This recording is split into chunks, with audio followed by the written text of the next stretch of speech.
जैसे हमारे नंदोई को हटाया जेल के अंदर से कि जेल में से निकले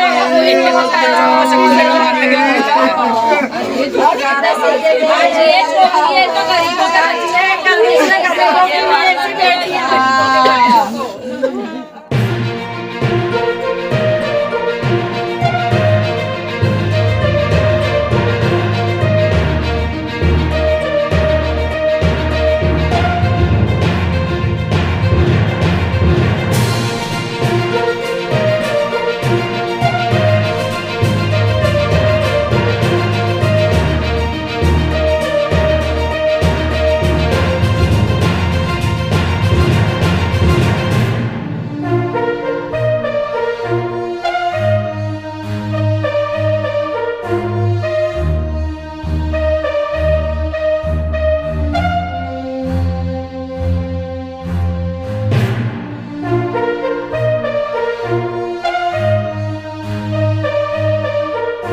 હત્યાનો બનાવ બન્યો હતો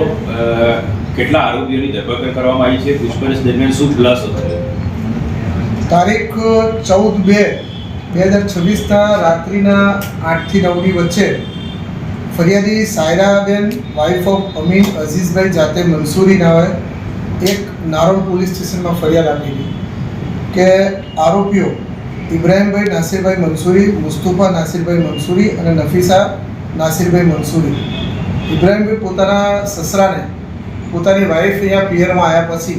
પરત મોકલતા નથી તેમ કહી અને ઝપાઝપી ઝઘડો કરેલો, ગાળાગાળી કરેલી અને પોતાના ભાઈ તથા મધરની સાથે રહી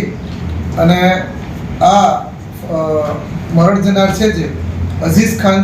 સિદાર ખાન મંસૂરી ઉંમર 55 એમને ગંભીર ઈજા પહોંચાડી છરીથી અને મોત નિપજાયેલ છે। સાહેબ કેટલા આરોપીઓની ધરપકડ કરવામાં આવી છે, આરોપીના નામ શું છે, બેકગ્રાઉન્ડ શું છે? આરોપીઓ ઇબ્રાહીમ નાસિરભાઈ મંસૂરી, મુસ્તુફા અને નસીફા વગેરે દાણી લીમડાના રહેવાસી છે અને મરણ જનારના બેભાઈ છે। સામે એમના દીકરાના વાઈફ છે એ અહીંયા પિયરમાં હોવાથી ઘણા બધા દિવસનું રોકાણ કરેલ હોય અને એનાથી નારાજ થઈ પોતે સાસરીમાં આવી અને પોતાના સસરા ઉપર હુમલો કરી અને મદદગારીમાં એમનો ભાઈ અને તેમની માતા પણ સાથે રાખી અને ગુનો આચરેલ ત્રણેય આરોપીને પોલીસે અત્યારે અટકાયત કરેલ છે અને પૂછપરછ ચાલુ છે। ઘરે રહેવા પાછળનું કારણ શું હતું? રિસાઈન આવી હતી કે એની માતા કોઈ બીમાર હતી? એમને આયસાબેન એટલે કે જે મરણ જનારના વાઈફ છે એમને બંને કિડનીમાં ડાયાલિસિસ ચાલતું હતું, વળી એમની બીજી દીકરી હતી એ પણ પ્રેગ્નન્ટ હતી, એને પણ બાળક જન્મેલું, એ બાળકમાં સિઝેરિયન પછી ઓપરેશન પછી બાળક આવેલું, એટલે ઘરમાં કોઈ પણ લેડીઝ કામ કરવાવાળા અત્યારે હતા નહીં, એટલે પોતાની દીકરીને સાસરીમાંથી તેમને બોલાવેલી અને થોડા વધુ દિવસ રાખવા માટે એમને વિનંતી કરેલી, પરંતુ સામાવાળા ઉગ્ર થઈ અને ઝઘડો કરી અને એમના ગુનો આચરેલો।